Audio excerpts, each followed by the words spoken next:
In 2021, the world celebrated a full decade of musical output from Canadian singer, songwriter and producer Abel, popularly known as The Weeknd. 3 classic mixtapes, 4 very solid albums and an underrated EP, all evidence of a successful career well earned. When you get the chance, please also follow the Instagram if you haven't already. It would mean a lot because all of the high quality collage art you see on the thumbnails along with other artwork goes on there. Abel has kicked off what is sure to be a prolific and exciting second decade of his A-list residency with the recently unveiled Dawn FM. The album was executive produced by Oneohtrix Point Never. He's an experimental composer and groundbreaking producer who first met Abel on the set of the 2019 film Uncut Gems. He had a few co-production credits on After Hours and now seems to be the most significant trustee of the Weeknd's creative vision, having been heavily involved in his 2021 Super Bowl halftime show performance. If you told me a decade ago that the guy who made Replica and that the guy who made House of Balloons would become loyal collaborators, I would have laughed you at inventing such a delirious jest, and yet here we are. Dawn FM is the first major album release of 2022, and it definitely is deserving of that distinction. The most noticeable trait of the album is its sound engineering. This record is a decadent 16-course meal of synthesizer deliciousness.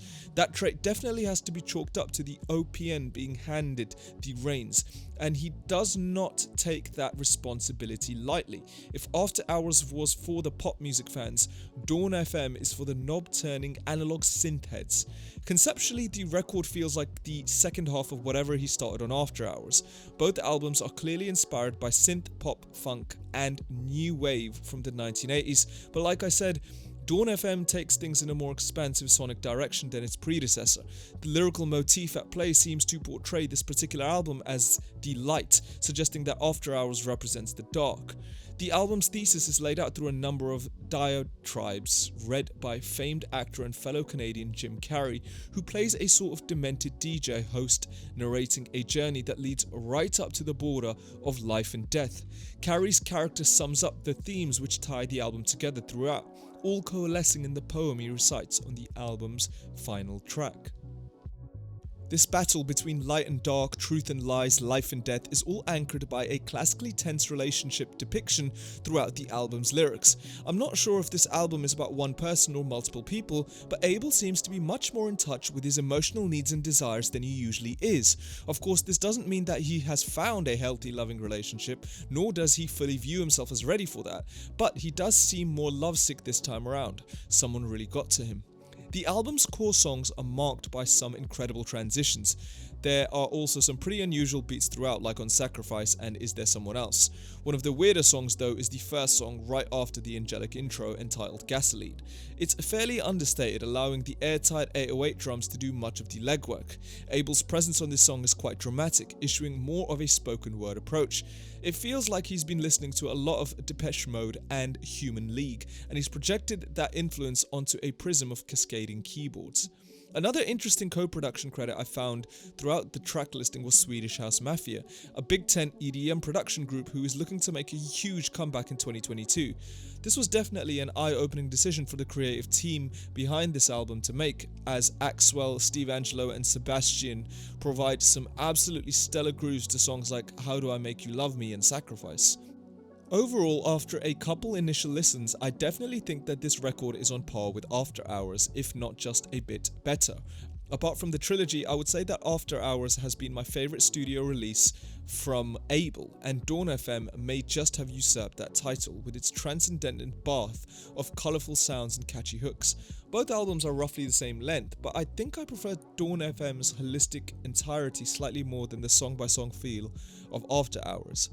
There are 2 pretty interesting rap guest verses on this record, something we don't hear much on Weeknd projects these days. Tyler, the Creator, fits in perfectly on Here We Go Again, a song which shares emotional synergy with his 2021 masterpiece Call Me If You Get Lost. Abel sing raps about the incredible luxurious blessings in his life, including a powerful love he feels for someone he describes as a movie star. Then Tyler comes in and rains all over the joy with a reality check. Like Abel, Tyler seems averse to commitment and marriage, promising to scare away any chance at marital bliss with a level of wealth that requires a prenuptial agreement. Lil Wayne pops in at a different stage of the album's emotional journey on a song entitled I Heard You're Married. This song is about betrayal as Abel learns that the woman he has been falling for has been hiding a huge secret from him. Abel portrays the wounded side of that emotional turmoil, and then Wayne comes in with a verse that embodies a more possessive, jealous angle. The former side wants to break the relationship off entirely, whereas the latter side is willing to put up a fight and stand for the woman he loves, even if it means murdering the husband. While I think both verses are too short for my preferences, they both serve as foils to the veneer of sensitivity, heartbreak, and romance conveyed through Abel's singing and lyrics. Tyler rains on Abel's parade by reminding him of his entire life's history of not being able to commit to someone who is ready to commit to him. Wayne demonstrates Abel's inability to come to terms with being the other man, as this seems to be the most specific conflict which pushes him over the edge. Another important guest vocal comes in the form of a story told by legendary music producer Quincy Jones, who obviously worked closely with Michael Jackson, an artist whom The Weeknd is constantly compared to.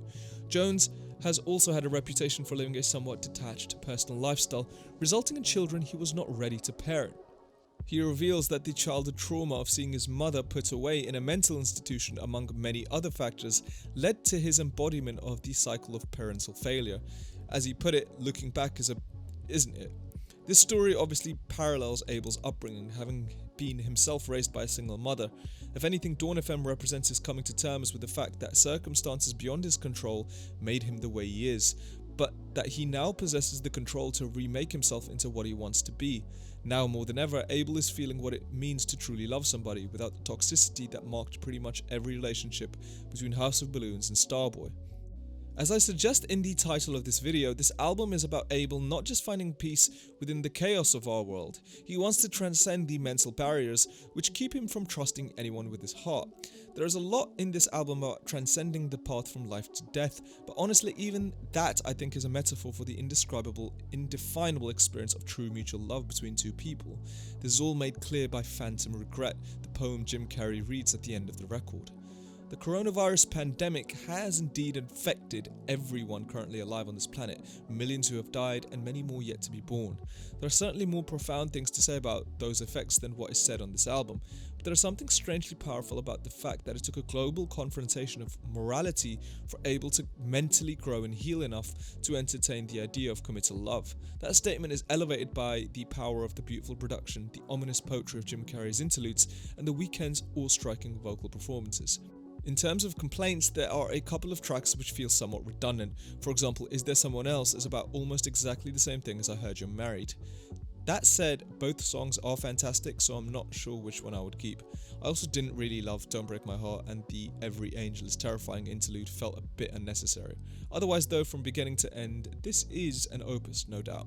So, in conclusion, Dawn FM is an album about breaking one's mental barriers and how sometimes we find ourselves at our lowest, individually and societally, before periods of overwhelmingly gratifying change. I'm looking forward to a more romantic and mature Weeknd going forward, especially if the incomparable Oneohtrix Point Never will be continuing to collaborate with him. Let us know what you think of the album down in the comments, and as always, thank you for watching.